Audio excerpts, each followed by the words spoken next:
Benim yüreğim korulmadı. Sönüp ateşlerde yanmadı mı baba? Rabbimiz kutsal kitabında buyuruyor ki, savaşta onları siz öldürmediniz. Onları Allah öldürdü. Attığında da sen atmadın.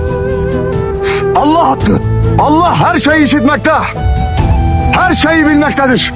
Ben Türk'ün Oğuz soyundan, Kınık boyundan, tüm mazlumların hamisi, Sultan Tuğrul ve yeğeni, Horasan hakimi, bileği bükülmez Çağrı Beyoğlu, Muhammed Alparslan. Ben avucumda kanla doğan, Oğuz'un aslı, Selçuk'un nesli, Çağrı Beyoğlu, Muhammed Alparslan.